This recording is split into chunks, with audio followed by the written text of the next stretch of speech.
The crown prince's long-lost love has returned. I heard the emperor intends to bestow her upon the crown prince as a secondary consort. Overjoyed, I wept. With tear-filled eyes, I packed my belongings, planning to abscond with the money. But the next day, before the golden throne hall, the crown prince wept bitterly, "Father, have mercy. An extra person in the inner quarters means an additional 10 taels of silver in monthly expenses. Your humble son truly cannot afford it. I, Wei Yao Yao, have harbored ambitions since childhood. I vowed to become the richest brat in the entire capital. So I married the crown prince, intending to siphon some wealth from the crown prince's residence. Then make my escape. But my husband, Shaoxing, he was simply too poor. Throughout all dynasties, across the ages, which crown prince ever had a private treasury holding only 50 taels of gold? Which crown prince was so destitute he sold calligraphy on the streets?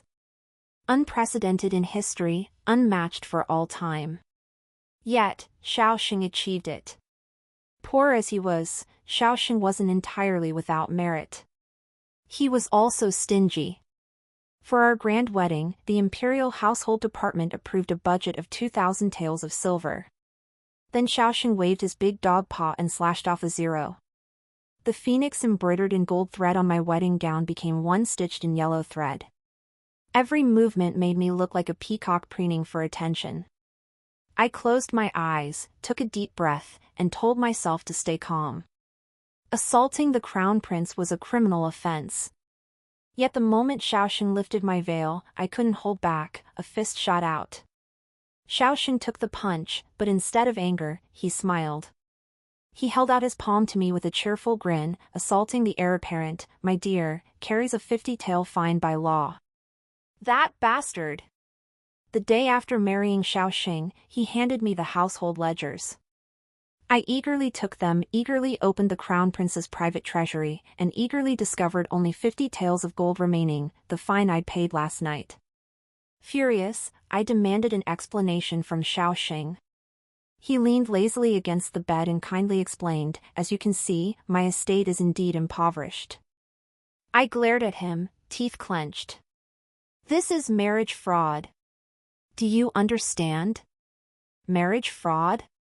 Shaoxing began acting as regent at 15. Even considering only his official salary, he shouldn't have been destitute. Deception isn't quite the right word, Shaoxing remarked nonchalantly, rolling an antique walnut between his fingers. Beheading or marrying me, which do you choose? This marriage to Shaoxing was something he'd petitioned for directly before the emperor. Truth be told, I hadn't wanted it at first. Marrying into the imperial family meant every move would be scrutinized, far too restrictive for my tastes. The day after the imperial decree arrived, Shaoxing climbed through my window in the dead of night, frowning as he demanded, "Why did you refuse?" He had the nerve to ask. 3 years prior, I'd caught Shaoxing meeting secretly with the eldest daughter of the Grand Tutor. The sachet chinois had given him still hung at his waist. Sniffing back tears, I retorted, "Your Highness already has someone in your heart. Marrying you would be a great injustice to me." Seeing his silence, I steeled myself to demand leverage. Between money and love, one must be chosen. I straightened my back and cleared my throat. 2 voices erupted simultaneously. "Who told you I choose money?"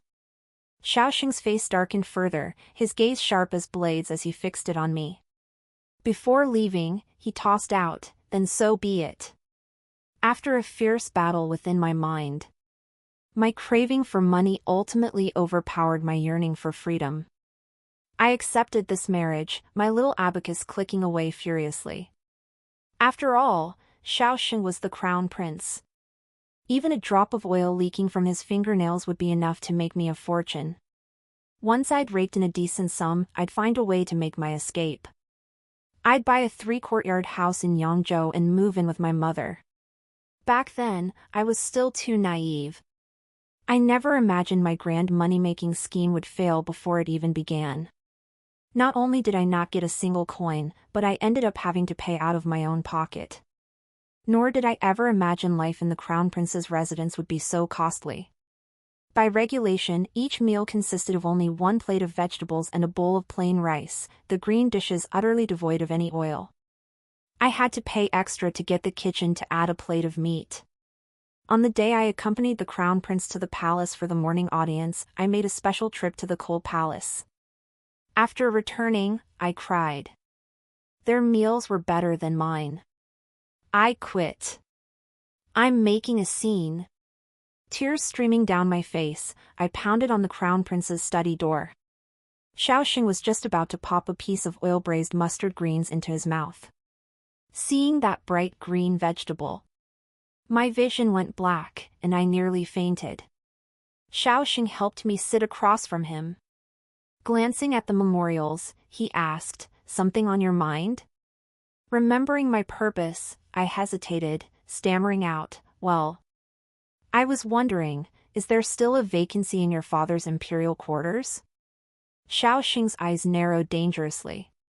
What? Trying to foist someone on my father? That was a grave offense in any dynasty. I nodded like a chick pecking at grain, my eyes shining. Do you think I'd be suitable? Xiaoxing looked utterly shocked. The emperor is just over 40, only a few years older than your father. I sidestepped the issue. You'll have to call me mother consort then. Xiaoxing couldn't wrap his head around it. Father consort campaigns north and south. He barely has time to bathe. He reeks of sweat. I glared at him. You'll still have to call me mother consort. Xiaoxing sneered. The old man has foot odor so strong it could knock down a 6-foot-tall man. I gave him a thumbs up. To stop me from becoming his mother, Xiaoxing was truly, utterly disrespectful. He could even speak so disparagingly of his own father. Resting my chin on my hands, I muttered, "If it really doesn't work out, I think your third brother is quite handsome too." Xiaoxing's expression grew even colder. Just say what you want. Don't beat around the bush. In the end, Xiaoxing agreed to my request for 3 dishes and a soup at every meal. As Eunuch Wang escorted me out, he whispered, "Your Highness, please don't blame the Crown Prince. He's frugal by nature and eats only those things himself. If there's anything else you're dissatisfied with, just tell this old servant directly."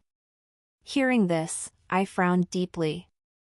Can the Crown Prince endure eating such meager fare day after day? After asking, I suddenly understood. No wonder his eyes always held a faint bluish-black tint. No wonder he refused to consummate our marriage on our wedding night. So that was it, he couldn't perform. All my doubts found their answer in that moment. When I looked at Eunuch Wang again, my eyes held a touch more sympathy, along with the solemnity of entrusting him with a crucial task. Dismissing the servants, I whispered to him, "The Crown Prince worries over state affairs, rising early and retiring late. How can he manage on such meager fare?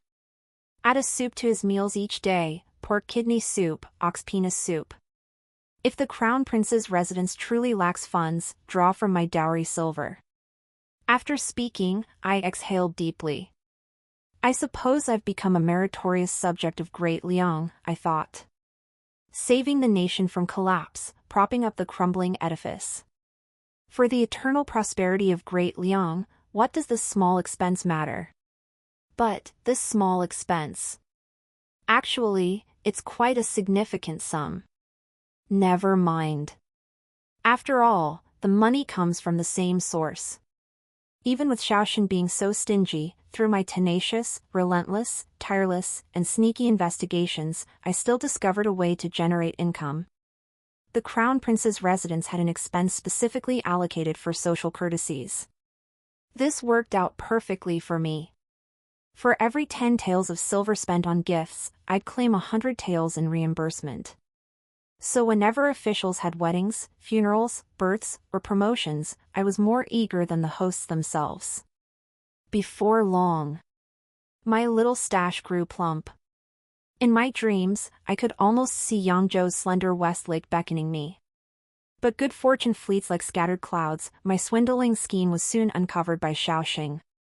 On the day of my father's 60th birthday celebration, he invited both Xiaoxing and me as guests. Xiaoxing had initially claimed he was too busy to attend. That would have meant I could have done as I pleased.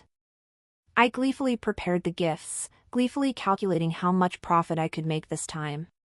But just as I was about to leave, Xiaoxing followed me without a word. My heart pounded wildly the entire way.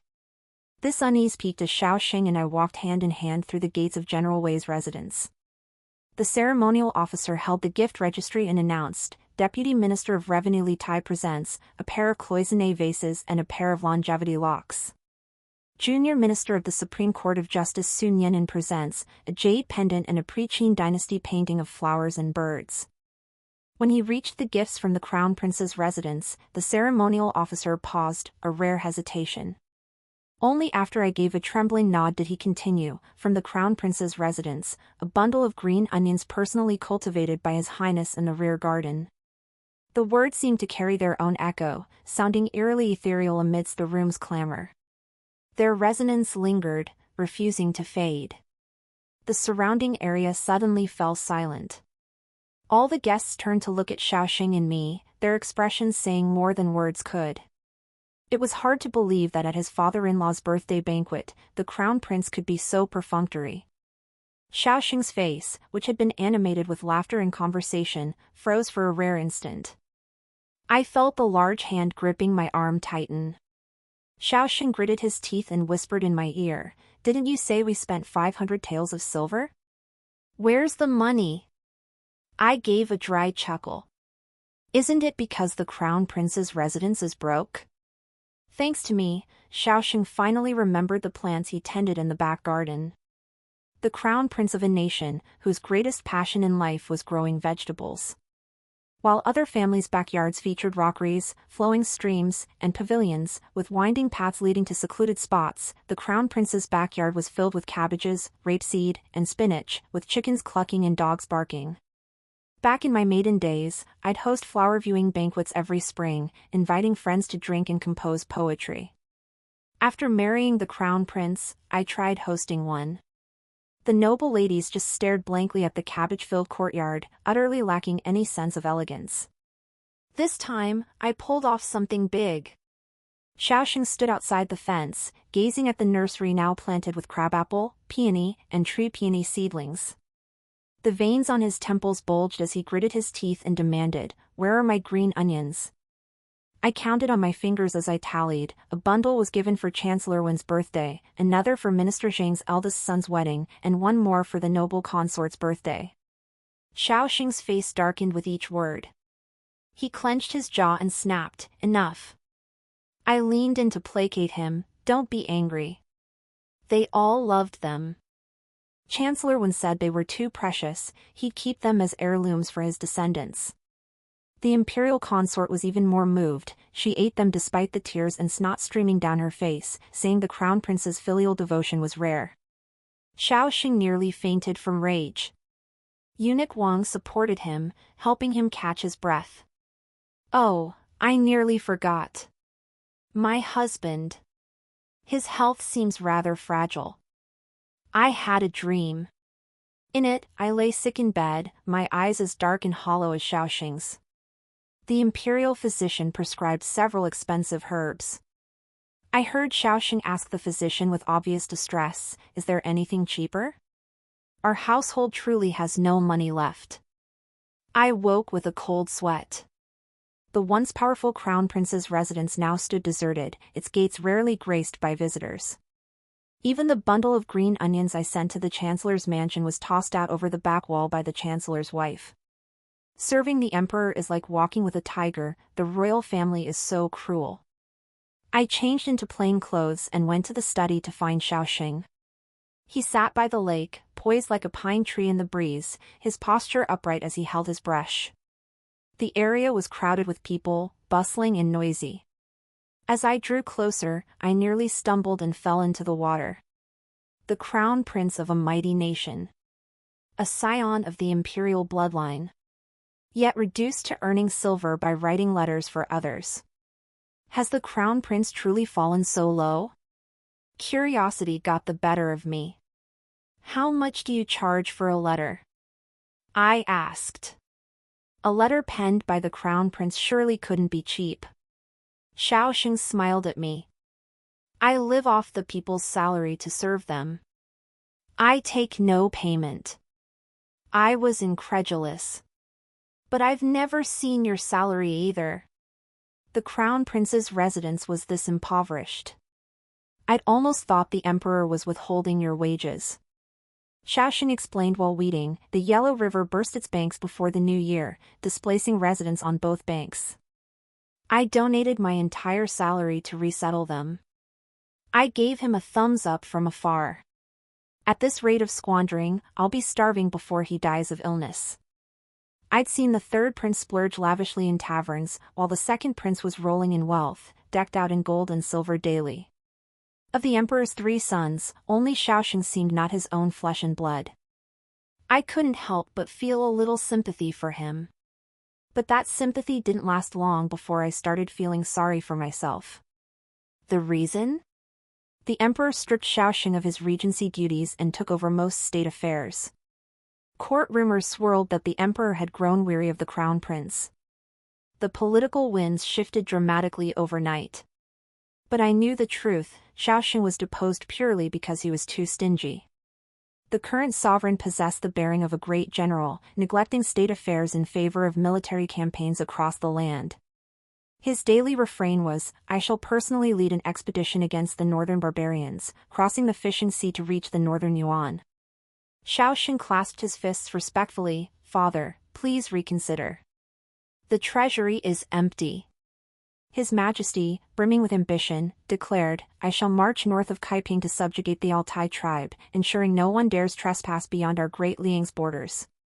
Xiaoxing knelt. "Father, we truly have no funds left." After several such exchanges, the emperor lost his temper. In my view, Xiaoxing's position as crown prince is precarious, let alone his role as regent. When the emperor picks food, you turn the table. When the emperor enters, you smash the nest. How did I end up marrying such a troublesome creature? Xiaoxing ultimately cut off my financial lifeline. He had eunuch Wang take over the affairs of social obligations with the major noble families. I overheard this. I also overheard eunuch Wang protesting, "Your Highness, aren't you being a bit harsh on the crown princess?" I silently gave him a thumbs up. Harsh? He's downright insane. Immediately after, I heard Xiaoxing's ambiguous voice, "Whether she can escape is her own skill, but whether I can keep her here is my own talent." I didn't get that.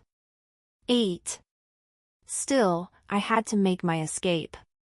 To fund my getaway, I enthusiastically devised a money-making plan, writing popular novels. That's right.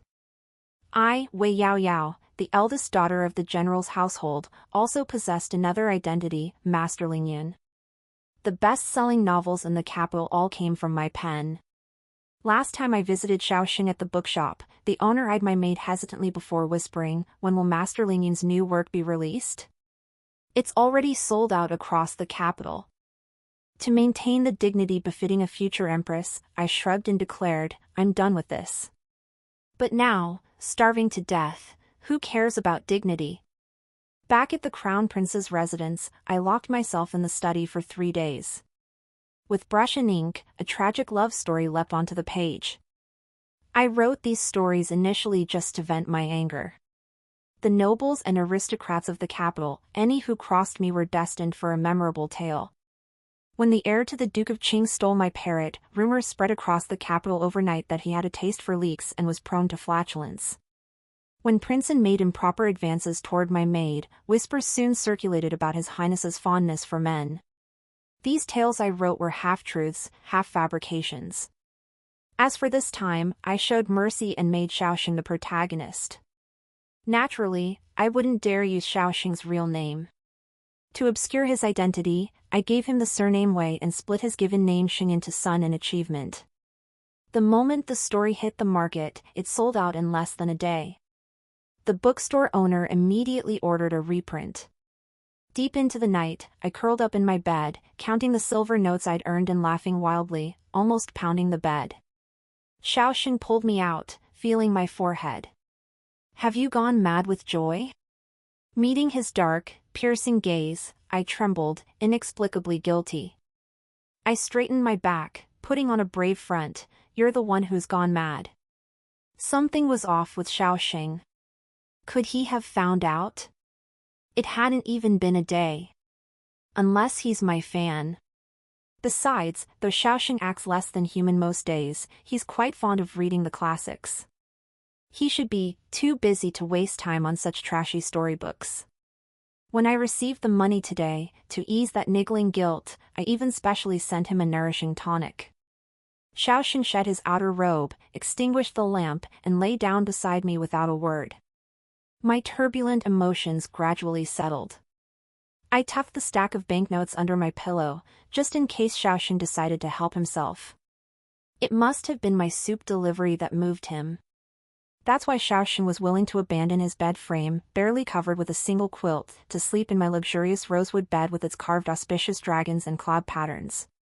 Just as I was drifting into a deep sleep. In the darkness, Xiaoxing's hoarse voice broke the silence. Wei Yao Yao, why must I bear the Wei surname?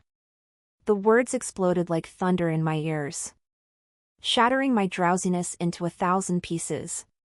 The evening breeze swept in, carrying with it my stumbling, reckless reply, because I want to be your father.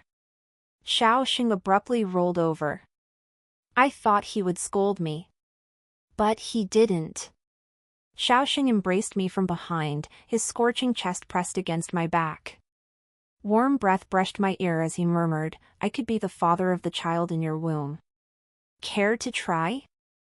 I instinctively shrank back.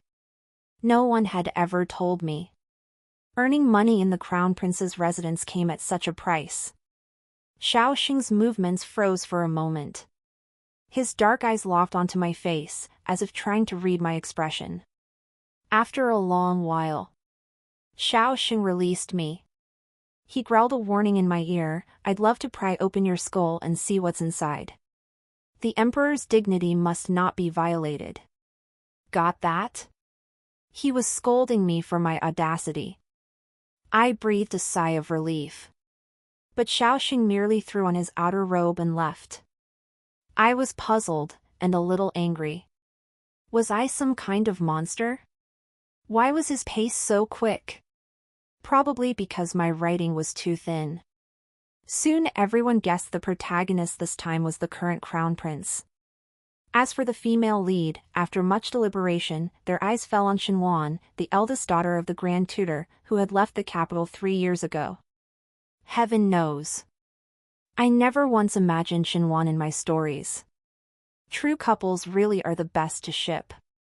Suddenly, the looks people gave Xiaoxing and me carried a hint of inexpressible pity.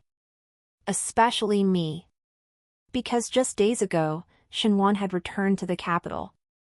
She began appearing, seemingly by chance, at banquets hosted by various noble families. Everyone began speculating that my position as crown princess might not last long. I was overjoyed. I only hoped Xinwan would prove herself.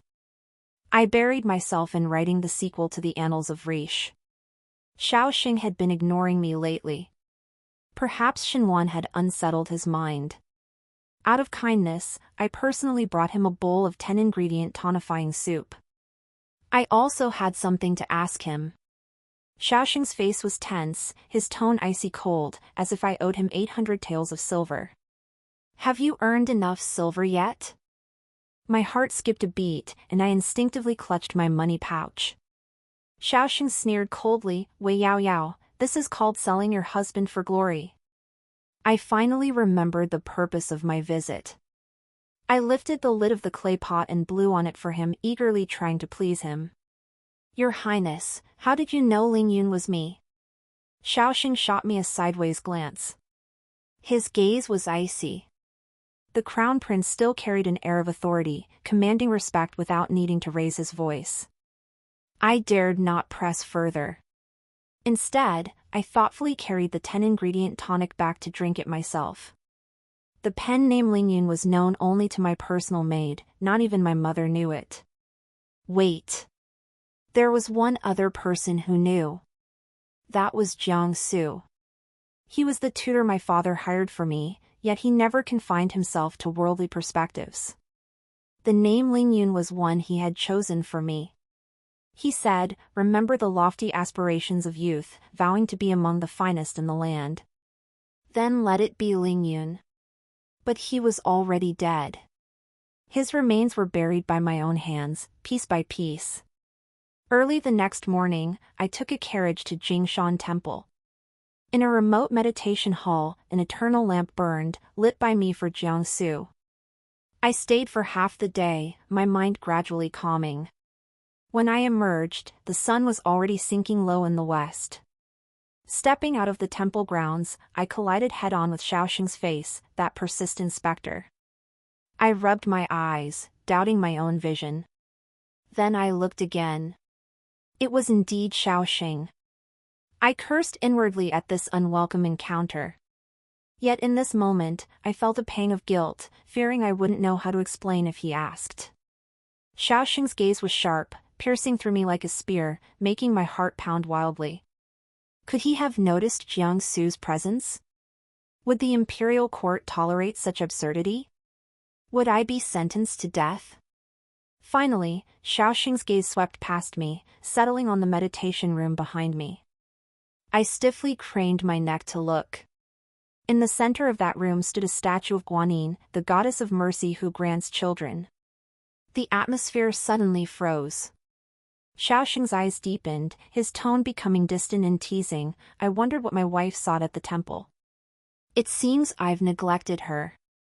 I exhaled a long breath. I winked at Shaoxing, giving him a look that said, "Stop pretending."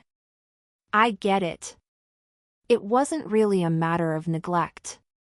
I understood his heart was willing but his strength insufficient. These past days, rumors about Shaoxing and Xinhuan in the capital had grown increasingly intense. They had even reached the emperor's ears. I heard the emperor had specially sought out my storybook to read. After finishing it, he was in tears, saying he felt indebted to Shaoxing. I was astonished. Could my storybook truly be that moving? On the return journey, I pressed Shaoxing for confirmation, and he gave me an affirmative answer. He even shared some imperial secrets with me. Father now believes Shaoxing and Xinhuan have a secret affair. He insists on bestowing Xinhuan upon me as a secondary consort. I was overjoyed. My slightly upturned lips promptly drooped when I saw Shaoxing's ashen face. I glanced at Shaoxing's dark, puffy eye sockets. I couldn't help but feel a twinge of sympathy for him. Another person in this world would soon learn the truth about Shaoxing's inadequacy. Under Shaoxing's intense glare, I offered an insincere suggestion. Perhaps we could wait a little longer? There's no rush until your highness has firmly secured your position. Or perhaps after I've had a month to feed him ox penis soup. While Shaoxing's personal dignity was of little consequence, the crown prince's residence still had its pride to uphold. To my surprise, Shaoxing actually smiled this time, his dark eyes sparkling with tiny specks of starlight. Leave it to me. At that moment, I never could have imagined. Even when rejecting a marriage proposal, Shaoxing could manage to embarrass himself in a uniquely distinctive way. The next day, before the Golden Throne Hall, Shaoxing wept profusely, "Your Majesty, have mercy. An extra person in the inner quarters means an additional 10 taels of silver in monthly expenses. Your humble son truly cannot afford it." The emperor's mood at that moment was likely similar to mine. After granting Shaoxing's request, he flicked his sleeve, signaling him to get lost. Don't stand there and be an eyesore. Utterly infuriating. 12. As the storybook circulated widely among the common folk, rumors of the crown prince's private affairs soon took on an air of authenticity. Yet when the crown prince refused the arranged marriage, the emperor ordered the printing of the storybook banned. After this scheme failed, I hung my head in dejection. Shaoxing, however, seemed quite cheerful. Upon returning to the mansion, he began playing the zither. Seated upright in the center of the Eastern pavilion, clad in a blue straight-sleeved robe, his slender fingers plucked the strings as his body swayed rhythmically. Frankly, judging by my own rudimentary year of study, he played quite well. Quite pleasing to the ear. If one could ignore the vast expanse of garlic sprouts behind him.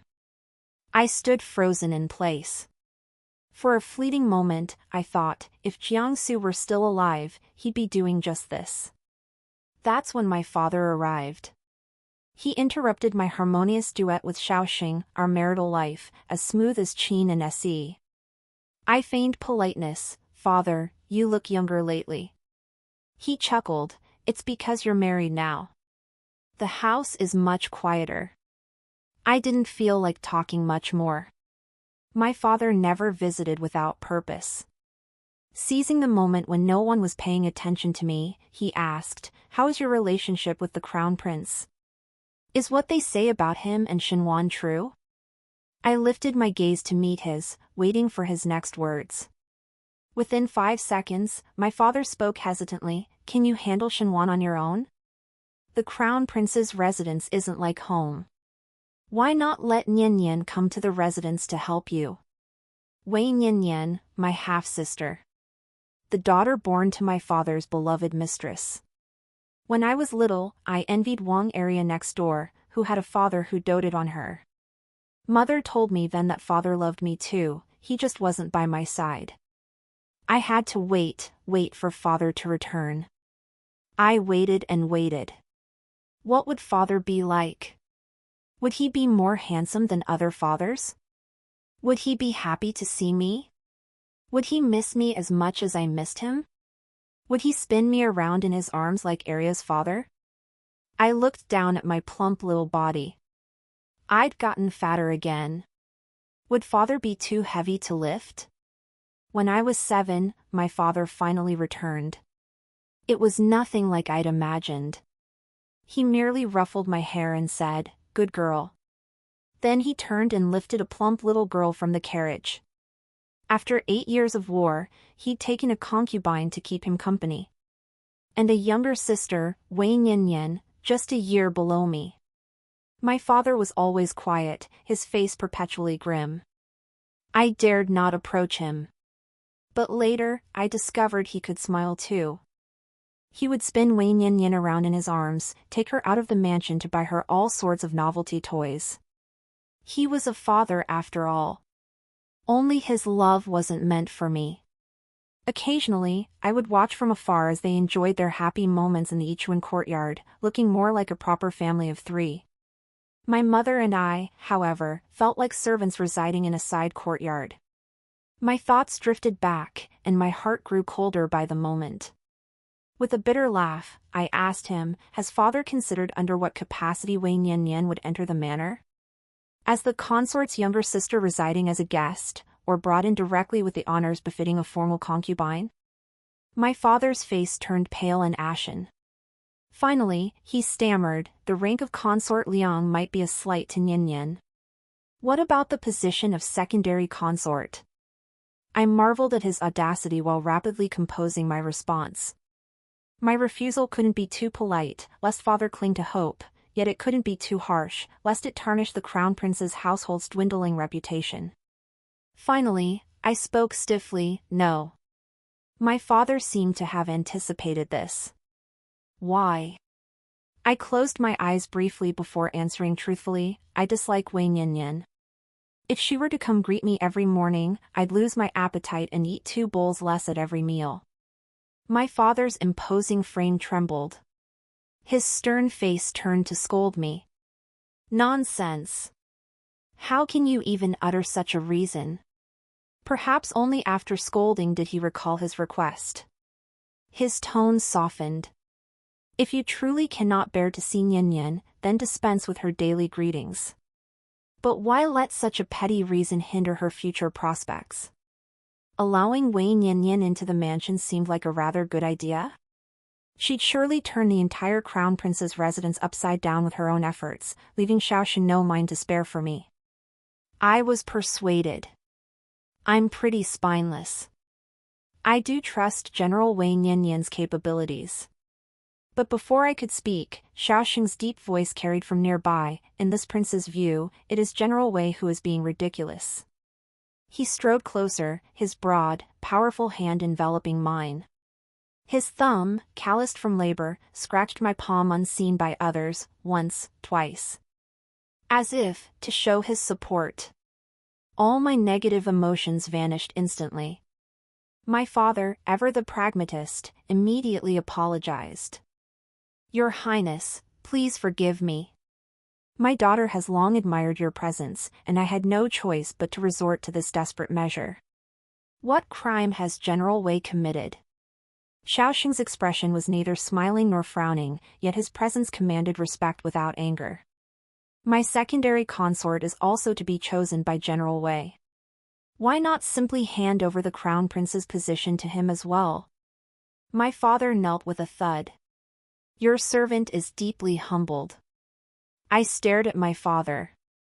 Xiaoxing nudged my arm and whispered, "What are you looking at?" I murmured back, "I'm checking if father's kneeling posture is correct." Xiaoxing smiled. My father's body, trembling like a sieve, slowly steadied. If you ask me, Xiaoxing is the master of changing his expression. He bent down to help my father up, his tone now as gentle as a spring breeze.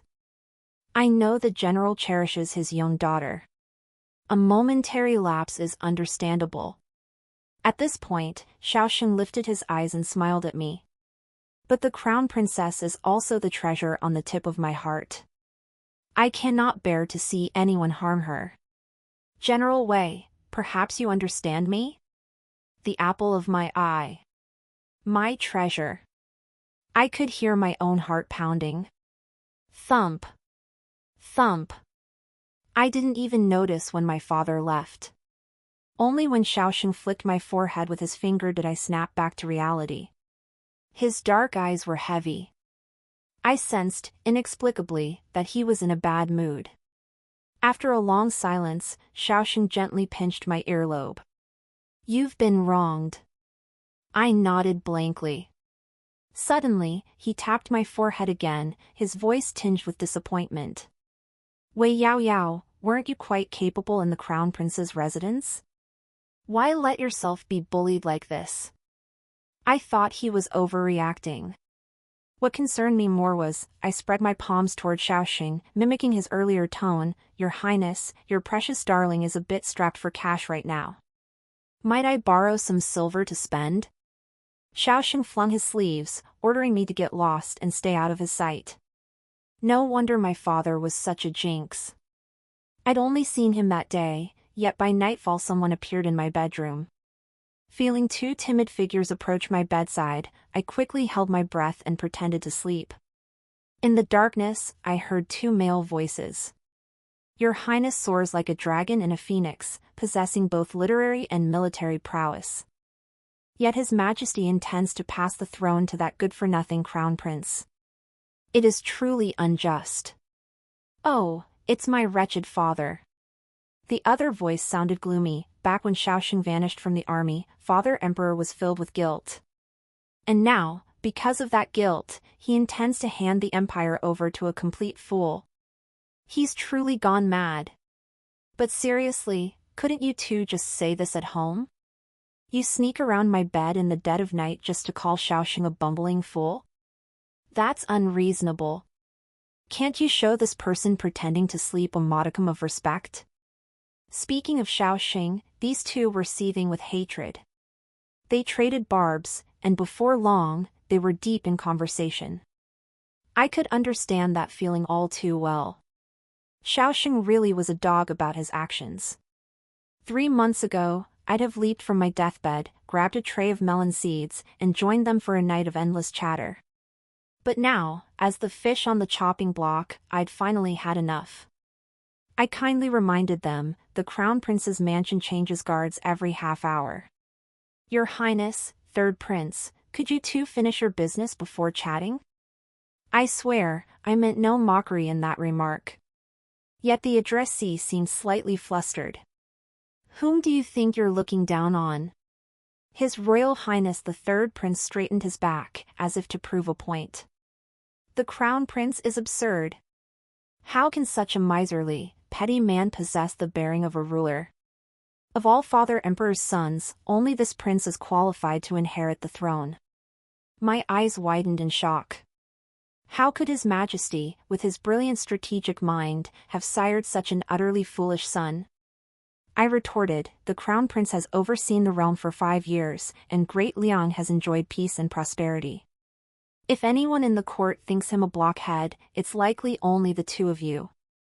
Seeing his face hadn't turned green enough, I added, as for the third prince, his daily extravagance and wealth amassed by fleecing the common folk do indeed match his so-called military achievements. The third prince, enraged by shame, immediately pulled a hemp rope from his sleeve to bind me. I gestured wildly at him, if you can't beat them, run away. What a useless fool. Clearly, this was his first time doing such a thing, his movements were clumsy and awkward.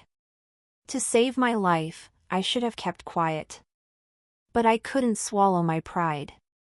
So while His Royal Highness fumbled with the rope, he listened to my sarcastic commentary. Your Highness must cook often at home. I see the crabs on the steamer are tied just like this, arms and legs spread wide.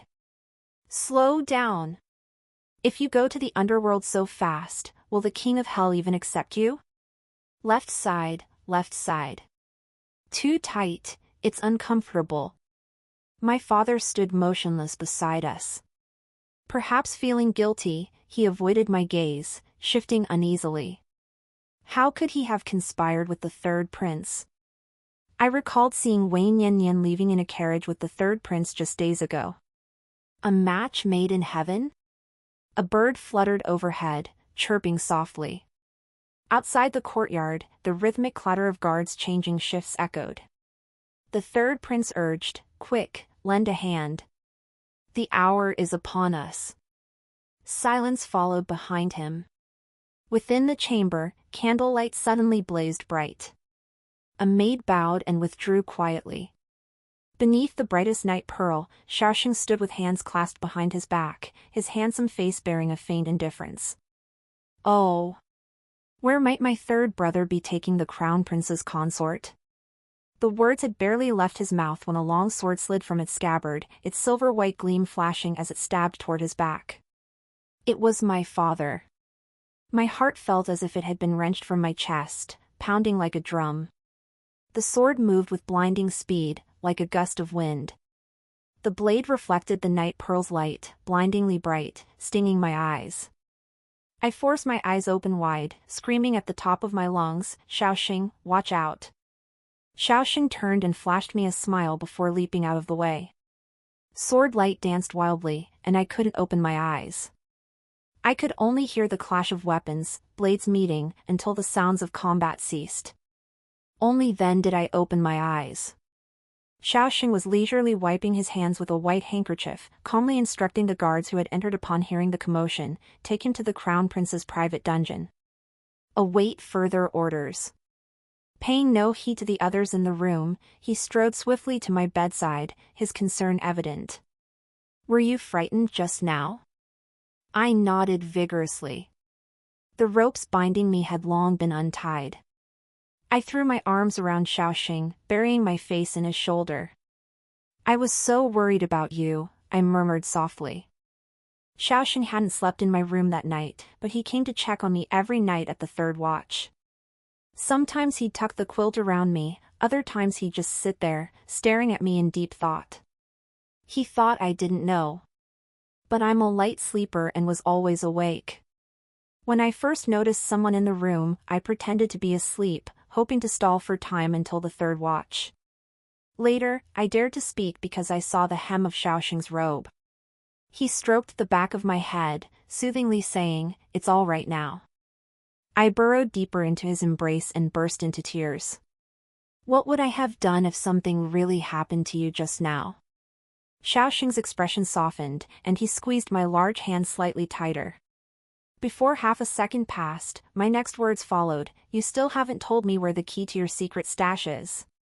Thud. Xiaoxing tossed me onto the bed. His face dark with resentment, he stormed out. In the end, my father wasn't beheaded. Perhaps out of concern for my reputation, the news of my abduction never reached the outside world. My father relinquished his military authority and submitted a petition requesting retirement, taking his family back to their ancestral home in Shaanxi.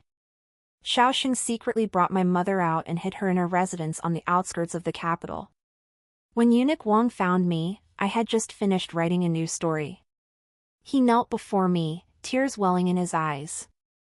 "Your Highness, please persuade His Royal Highness the Crown Prince." It turned out Shaoxing hadn't been idle lately. He had begun targeting the third prince with increasing frequency. Shaoxing systematically dismantled the third prince's connections within the court. Incidents occurred almost daily in the capital's defenses, which fell under the third prince's purview. Even the Marquis of Qing, the maternal family of the third prince's consort, was accused of corruption and bribery by the chief censor. After a series of such incidents, the emperor had noticed and begun to voice his displeasure with Shaoxing. Such fratricidal strife, even within the imperial family, was despised by all. Eunuch Wang mentioned that Shaoxing had once survived an assassination attempt, a truly life-threatening ordeal. A long scar still marks his waist to this day. That day, when he discovered someone sought to harm me, Shaoxing clenched his palm so tightly it drew blood. Back then, Shaoxing was young and powerless to protect himself. Now, wielding authority, he sought justice for those close to him. I lowered my gaze and approached Shaoxing, hesitating to speak. "There's something I've been hiding from you." Shaoxing raised an eyebrow. "Go on." I closed my eyes and steeled myself. "You probably didn't hear it, but that night I cursed the third prince. I cursed him so viciously, you should have seen him, his face turned green. And my fingers twisted the hem of my robe. So maybe we shouldn't pursue this matter. I mean, I've already insulted him. Third prince must be having a rough time these days." Shaoxing's face instantly turned cold. He shut the door on me, dismissing me. 17. It was no surprise when Wei Niannian came looking for me. On my way to Jingshan Temple, she appeared dressed in coarse linen, mouthing from afar, "Jiangsu." I followed her to a secluded spot. Wei Niannian always spoke in roundabout ways. Now that sister is in perfect harmony with His Highness the Crown Prince, she must have forgotten her old flame completely. I shot her a sideways glance. "Speak plainly." Wei Niannian choked on her words. "The Crown Prince cherishes you now. But if he knew of brother Jiangsu's existence, would he still treat you so well?" She remained unchanged. Only Wei Niannian, spoiled by my father, could believe anyone could win his favor effortlessly, as if they were him. When I was 9, my father went on a long journey. Upon his return, he declared that both Wei Niannian and I had reached the age for formal education and hired 2 tutors for us. One of them was Jiangsu. At the time, he was only 2 years older than me, a slender youth, though his face bore unsettling scars from a fire. Wei Niannian, likely frightened, whined her way into choosing the other tutor, leaving Jiangsu to me. Jiangsu seemed rather gloomy at first. He wasn't much of a talker. Each day, after completing the necessary lessons, he would sit by the window with a book in hand. His spine was straight as an arrow, like a noble orchid or a jade tree. Yet, he exuded a certain sense of loneliness. I tried to win Jiangsu over, hoping he might go easy on me during lessons. The previous tutor always punished me by making me copy books. Eventually, I drove him away. For that, my father punished me severely. I wasn't afraid of kneeling in the ancestral hall, but I dreaded seeing my mother cry. So I shared my mother's homemade pastries with Jiangsu. When my little dog had puppies, I gave him one to raise. I found every excuse to chat with him. When a servant at home said Jiangsu was hideously ugly and unfit to be seen, I had the servant dismissed immediately upon hearing it. At first, when I chattered incessantly to Jiangsu, his brow would furrow impatiently. Later, he began preparing tea and pastries for me in advance. When I mentioned my distress over my most beautiful tooth decaying, he instinctively took the pastries away. I cherished my time with Jiangsu. He never ignored me like my father, nor demanded obedience like my mother. Among the arts of music, chess, calligraphy, and painting, I loathed playing the zither most. Whenever lessons began, barely a stick of incense burned before I'd clasp my swollen fingers and seek Jiangsu, weeping in pain. Jiangsu would sigh, set the music aside, and patiently bandage my fingers. He never mentioned the zither again. One of us was lazy, the other indulgent, so after a year of lessons, I could play only one piece. Jiangsu claimed he composed it especially for me, which finally spurred me to master it. The moment her words fell, my heart felt torn apart, a faint ache spreading through my limbs. It wasn't because of Jiangsu, but because of Shaoxing. It seemed I didn't want to leave Shaoxing so badly anymore. A sense of reluctance slowly crept into the core of my being. I hadn't always been so obsessed with money. When I was 10, my mother fell ill with consumption. Her medicine required hundreds of taels of silver. At that time, Madame Lin managed the household finances. Yet she refused to give me the silver. I paced frantically in despair. In the end, it was Jiangsu who pawned his jade pendant to save my mother. Hundreds of taels, it seemed like nothing. A mere meal for a wealthy family. But in that critical moment, it bought my mother's life back. That was when I truly grasped the importance of silver. I began hoarding it relentlessly. Silver brought me a sense of security I'd never known before. Unlike Wei Yin, who had her father to protect her.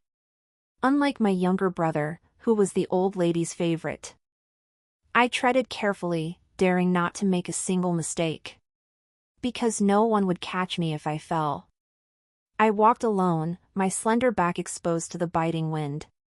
Yet the thought of my silver felt like a cloak draped over my shoulders, offering a faint comfort. This silver could buy me a way out. But, lately, I've discovered Shaoxing can also bring me security. The day I was attacked, Shaoxing embraced me from behind. His chest was warm, even warmer than that cloak. He stands up for me when I'm wronged, risks his life to save me when I'm in danger.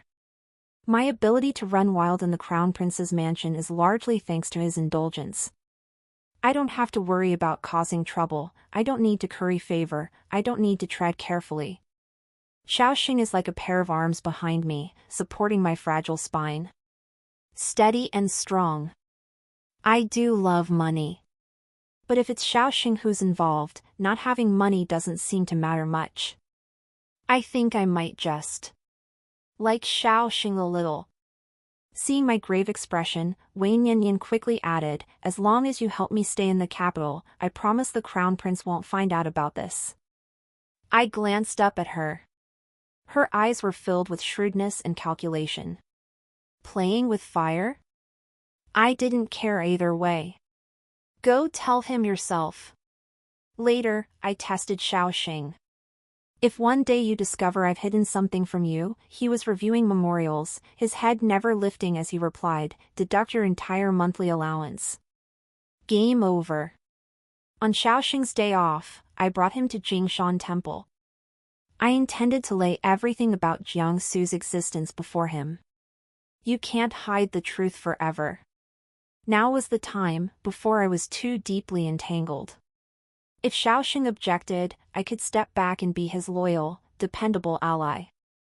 The carriage halted at the mountain's base.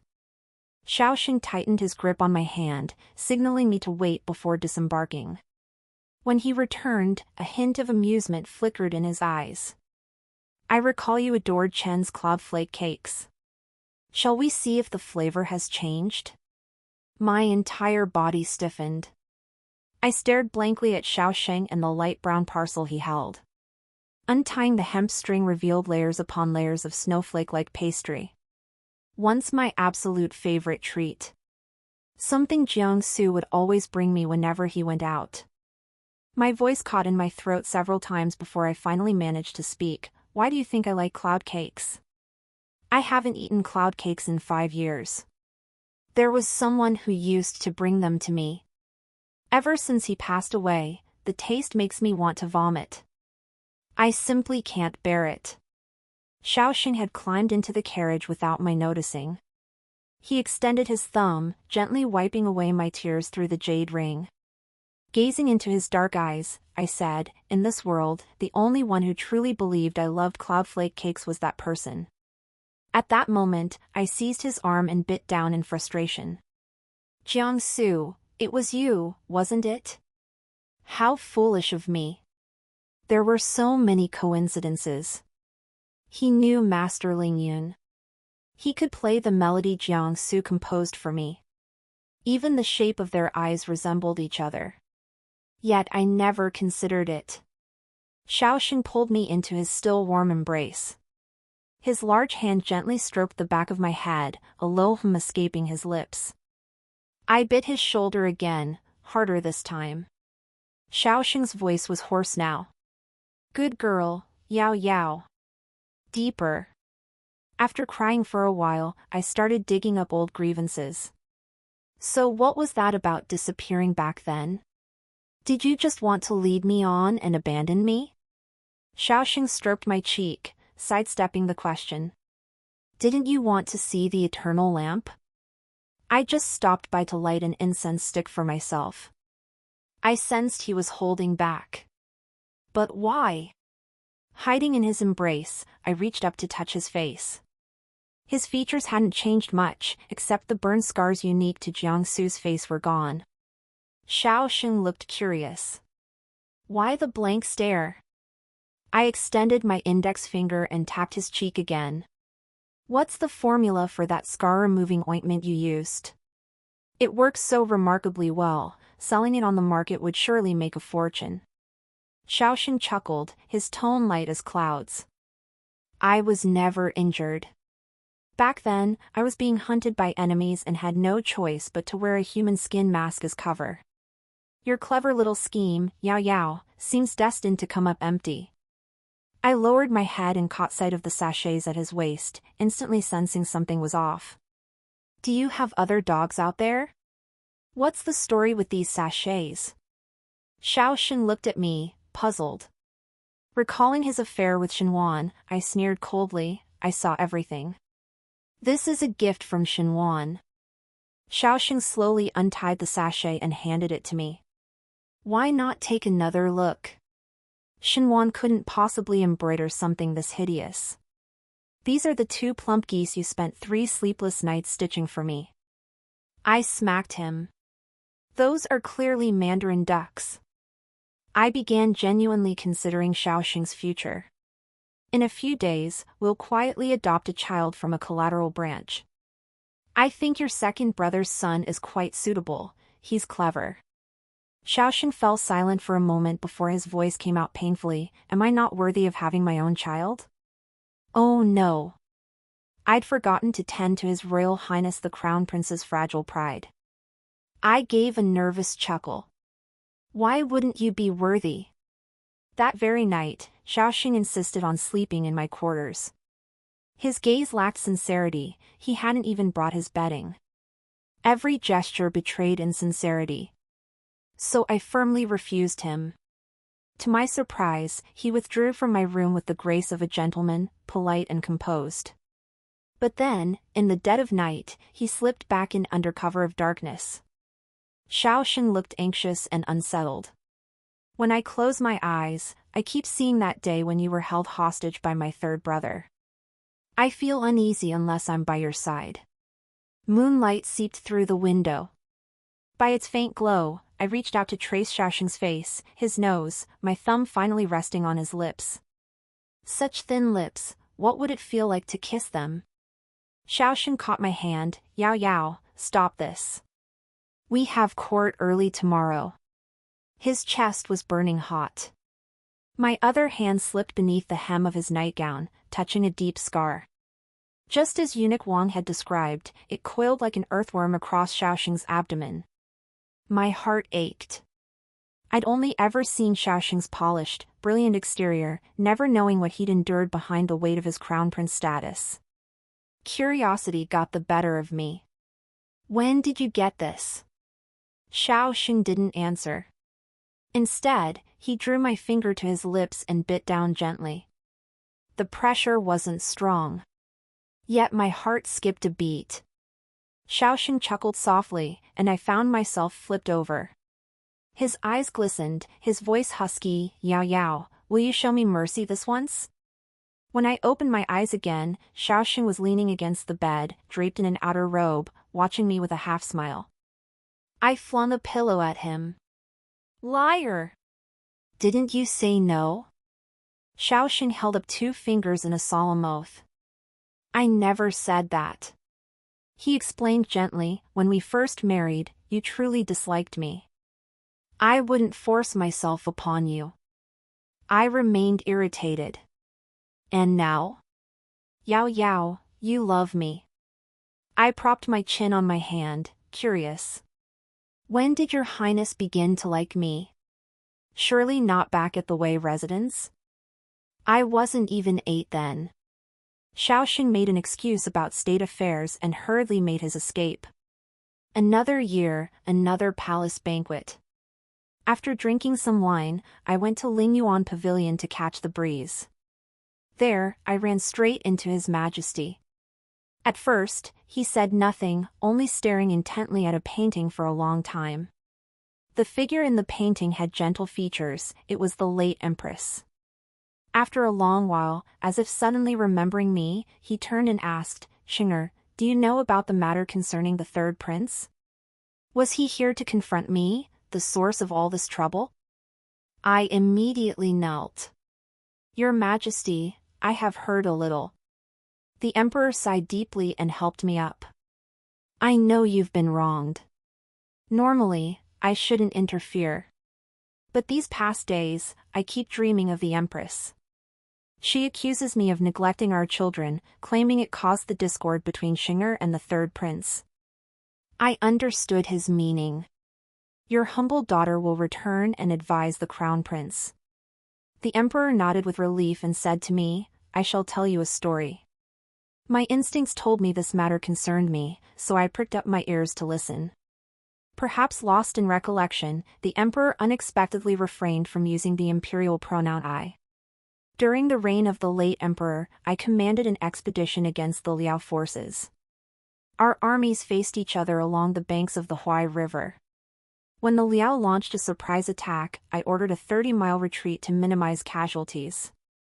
Just then, Xing'er came searching for me in the camp. Caught up in the urgency, I completely forgot about him. After realizing he was missing, I mounted a swift horse to search for him. Xing'er was pressed against the crowd. Spotting me, he cried out "Father!" and began running toward me. At this point, the Emperor's voice caught slightly. Just 10 meters more. Just 10 meters and he would have reached my horse. A Liaodong spy recognized me, and many soldiers began closing in.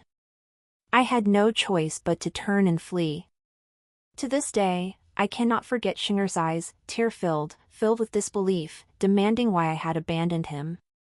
But I had no choice. As commander-in-chief, sacrificing myself was insignificant. What of the 100,000 troops of Great Liang? Those soldiers, they too had families, were sons to their parents. Everything finally made sense. Last night, the third prince mentioned Xiaoxing's disappearance from the army. It wasn't a disappearance, he was abandoned by the Emperor. When the Emperor saw my novel and wept, it was because I had inadvertently crafted a similar backstory for Wei Riching, stirring memories of his own past. If I'm not mistaken, it was then that Xiaoxing became Jiangsu, accidentally brought home by my father. No wonder he was always unhappy back then, seeming perpetually sad and withdrawn. When I'd pout and complain to him about father favoring my half-sister, Jiangsu would stroke my head and say his father was the same. Is that how it was? After a long moment, I finally found my voice to offer comfort. Your Majesty needn't blame yourself so harshly. I imagine Asang resented you at times, but ultimately he understood you. Because at the core, he and your Majesty are cut from the same cloth. Both possessed broad-mindedness, both carried the weight of the realm in their hearts. Somehow, I found myself at the gate of the Wei residence. Red lanterns hung as usual, their light shimmering and vibrant. My father seemed genuinely pleased to see me, flustered as he said, "Yao Yao, have you eaten? Why are you back so late? It's cold outside, why not come in and have something to eat?" I ignored his attentiveness and cut straight to the point. "That day, you wanted to send Wang Yanyan into the mansion as a pretext, but your real intent was to test who Asang truly loved, correct?" He averted his gaze and sighed deeply with regret. "I made a mistake. If the crown prince ascends the throne, the Wei family will never know peace." From my father, I learned the latter part of the story. My father brought Jiangsu home initially with some thought of repaying a debt of gratitude. At that time, the emperor was still the fifth prince, locked in fierce rivalry with the crown prince. No one knew who would ultimately prevail. If the emperor ascended the throne, saving his eldest son would be an immense favor. Yet in the ensuing political struggles, the emperor consistently held the weaker hand. In the most severe incident, the late emperor even stripped him of his military authority. My father saw the gravity of the situation. If the former crown prince ascended the throne, Shaoxing would undoubtedly become a dagger aimed at the Wei family. So my father, without anyone noticing, disposed of Shaoxing. I finally pieced together the full story and found it laughable. Driven by guilt, my father repeatedly struck at Shaoxing with deadly force, even exploiting his own daughter. Yet he was the one who had clearly done wrong. The most innocent Shaoxing still harbored compassion for my father, the man who had sought his life time and again. Was it because of me? It must have been because of me. Me, imperfect and unloved, shattered into countless pieces.